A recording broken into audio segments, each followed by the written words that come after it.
I have yet to give a speech or have a meeting where somebody doesn't ask me the millennial question.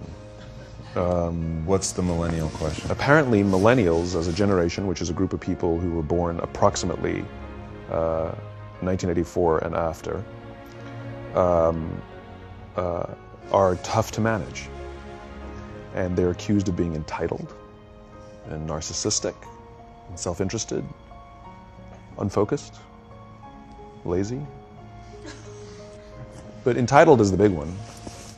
And because they confound leadership so much, what's happening is leaders are asking the millennials, what do you want? And millennials are saying, we want to work in a place with purpose, love that. We want to make an impact, whatever that means. We want free food and beanbags. And so somebody articulates some sort of purpose, there's lots of free food and there's beanbags, and yet for some reason they're still not happy. And that's because they're missing, there's a missing piece. What I've learned is that I can break it down into 4 pieces, right? There are four things, 4 characteristics. One is parenting, the other one is technology, the third is impatience, and the fourth is environment.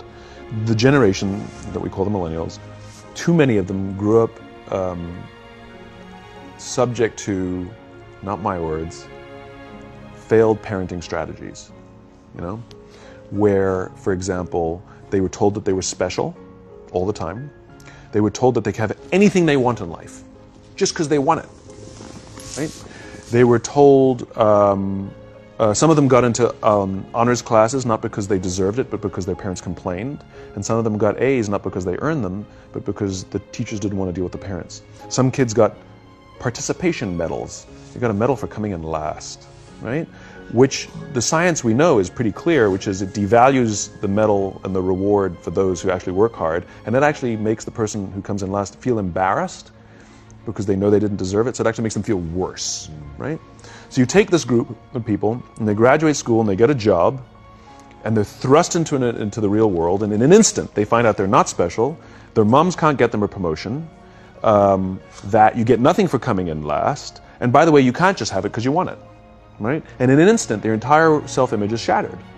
And so you have an entire generation that's growing up with lower self-esteem than previous generations. The other problem, to compound it, is we're growing up in a Facebook, Instagram world. In other words, we're good at putting filters on things. We're good at showing people that life is amazing even though I'm depressed, right? And so everybody sounds tough, and everybody sounds like they got it all figured out. And the reality is there's very little toughness, and most people don't have it figured out. And so when the more senior people say, well, what should we do? They sound like, this is what you gotta do.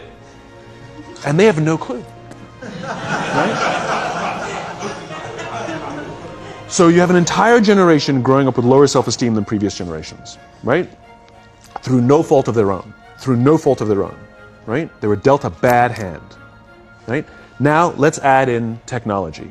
We know that engagement with social media and our cell phones releases a chemical called dopamine. That's why when you get a text, it feels good.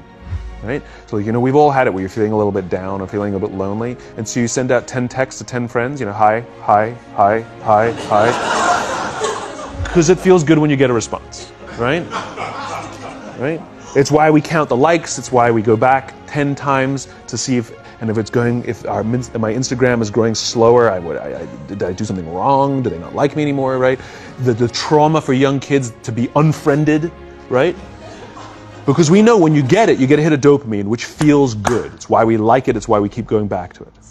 Dopamine is the exact same chemical that makes us feel good when we smoke, when we drink, and when we gamble. In other words, it's highly, highly addictive, right? We have age restrictions on smoking, gambling, and alcohol. And we have no age restrictions on social media and cell phones, which is the equivalent of opening up the liquor cabinet and saying to our teenagers, hey, by the way, this adolescence thing, if it gets you down. But that's basically what's happening. That's basically what's happening, right? That's basically what happened. You have an entire generation that has access to an addictive, numbing chemical called dopamine through social media and cell phones as they're going through the high stress of adolescence. Why is this important? Almost every alcoholic discovered alcohol when they were teenagers. When we're very, very young, the only approval we need is the approval of our parents. And as we go through adolescence, we make this transition where we now need the approval of our peers. Very frustrating for our parents, very important for us. It allows us to acculturate outside of our immediate families into the broader tribe, right? It's a highly, highly stressful and anxious period of our lives, and we're supposed to learn to rely on our friends. Some people, quite by accident, discover alcohol and numbing effects of dopamine to help them cope with the stresses and anxieties of adolescence. Unfortunately, that becomes hardwired in their brains, and for the rest of their lives, when they suffer significant stress, they will not turn to a person, they will turn to the bottle. Social stress, financial stress, career stress, that's pretty much the primary reasons why an alcoholic drinks, right? What's happening is, because we're allowing unfettered access to these dopamine-producing devices and media, basically it's becoming hardwired, and what we're seeing is, as they grow older, too many kids don't know how to form deep, meaningful relationships. Their words, not mine. They will admit that many of their friendships are superficial. They will admit that their friends, that they don't count on their friends, they don't rely on their friends, they have fun with their friends, but they also know that their friends will cancel on them if something better comes along. Deep, meaningful relationships are not there because they never practice the skill set, and worse, they don't have the coping mechanisms to deal with stress. So when significant stress starts to show up in their lives, they're not turning to a person, they're turning to a device, they're turning to social media, they're turning to these things which offer temporary relief. We know, the science is clear, we know that people who spend more time on Facebook suffer higher rates of depression than people who spend less time on Facebook, right? These things balanced. Alcohol is not bad, too much alcohol is bad. Gambling is fun, too much gambling is dangerous, right? There's nothing wrong with social media and cell phones. It's the imbalance, right? If you're sitting at dinner with your friends and you're texting somebody who's not there, that's a problem. That's an addiction. If you're sitting in a meeting with people you're supposed to be listening to and speaking, and you put your phone on the table, face up or face down, I don't care, that sends a subconscious message to the room that you're just not that important to me right now, right? That's what happens. And the fact that you cannot put it away is because you are addicted, right? If you wake up and you check your phone before you say good morning to your girlfriend, boyfriend, or spouse, you have an addiction. And like all addiction, in time, it'll destroy relationships, it'll cost time, and it'll cost money, and it'll make your life worse, right? So you have a generation growing up with lower self-esteem that doesn't have the coping mechanisms to deal with stress, right? Now you add in the sense of impatience, right? They've grown up in a world of instant gratification. You want to buy something, you go on Amazon, it arrives the next day. You want to watch a movie? Log on and watch a movie. You don't check movie times. You want to watch a TV show? Binge. You don't even have to wait week to week to week, right? I know people who skip seasons just so they can binge at the end of the season, right? Instant gratification. You want to go on a date? You don't even have to learn how to be like, hey. You don't even have to learn and practice that skill. You don't have to be the uncomfortable one who says yes when you mean no, and says no when you mean no, and yes when you... You don't have to swipe right. Bang, I'm a stud. Right? You don't have to learn the social coping mechanisms. Right? Everything you want, you can have instantaneously. Everything you want, instant gratification. Except job satisfaction and strength of relationships, there ain't no app for that. They are slow, meandering, uncomfortable, messy processes. And so I keep meeting these wonderful, fantastic, idealistic, hardworking, smart kids. They've just graduated school. They're in their entry-level job. I sit down with them and I go, how's it going? They go, I think I'm going to quit. I'm like, why? They're like, I'm not making an impact.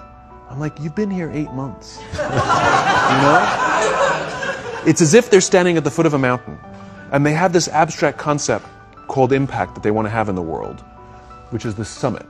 What they don't see is the mountain. I don't care if you go up the mountain quickly or slowly, but there's still a mountain. And so what this young generation needs to learn is patience.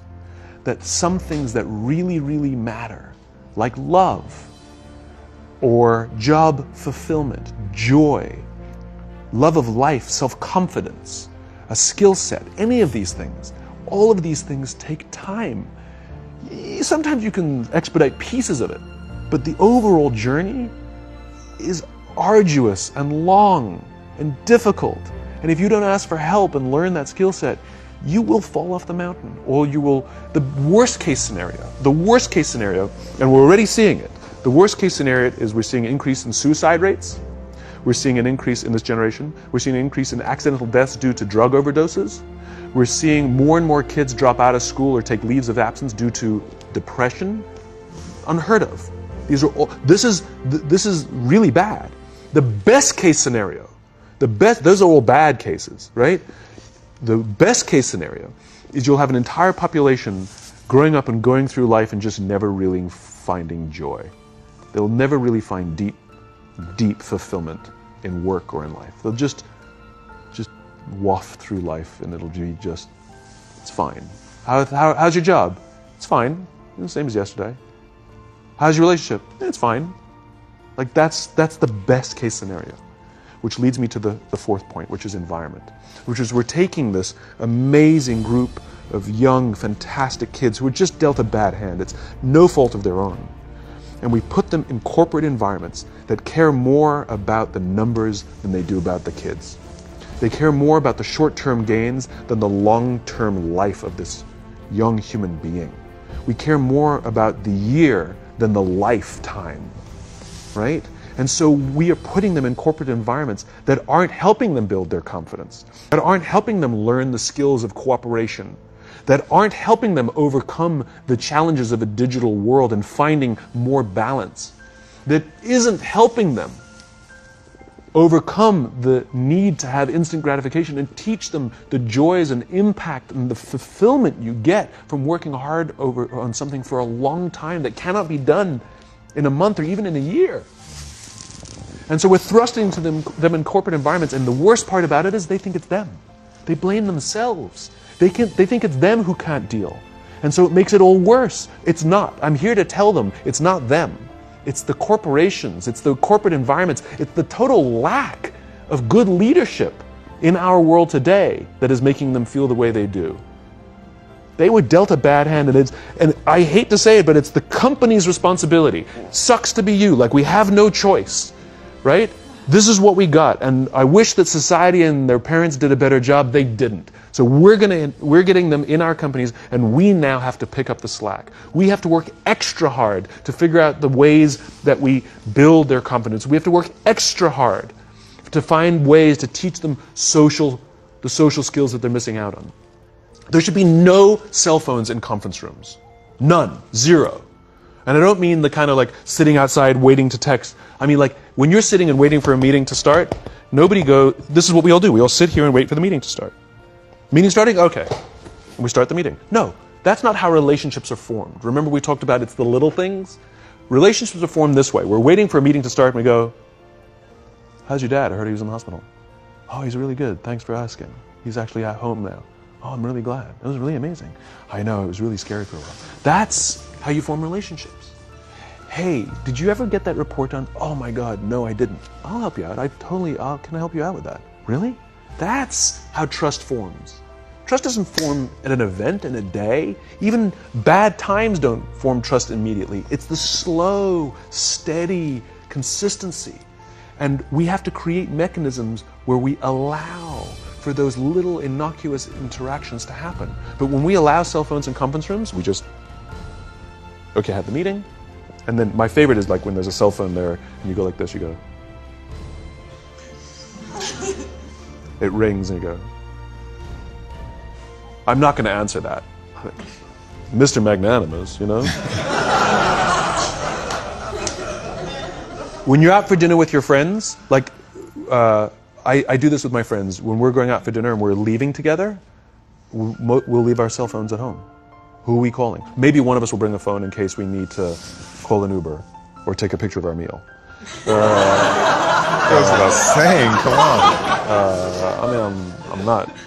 I'm an idealist, but I'm not insane. You know? Not a heathen. I mean, it looked really good. We'll take one phone. And so it's like an alcoholic. The reason you take the alcohol out of the house is because we cannot trust our willpower. We're just not strong enough. But when you remove the temptation, it actually makes it a lot easier. And so when you just say, don't check your phone, people literally will go like this. And somebody will go to the bathroom, and what's the first thing we do? Because I wouldn't want to look around the restaurant for a minute and a half, you know? But if you don't have the phone, you just kind of enjoy the world. And that's where ideas happen. The constant engagement is not where you have innovation and ideas. Ideas happen when our minds wander and we go, and you see something, I bet they could do that. That's called innovation, right? But we're taking away all those little moments, right? You should not, and none of us should charge our phones by our beds. We should be charging our phones in the living rooms, right? Remove the temptation. You wake up in the middle of the night because you can't sleep, you won't check your phone, which makes it worse. But if it's in the living room, it's relaxed, it's fine. But it's my alarm clock. Buy an alarm clock. They cost $8, right? I'll buy you an alarm clock, right? But the point is we now in industry, whether we like it or not, we don't get a choice. We now have a responsibility to make up the shortfall and to help this amazing, idealistic, fantastic generation build their confidence, learn patience, learn the social skills, find a better balance between life and technology. Because, quite frankly, it's the right thing to do.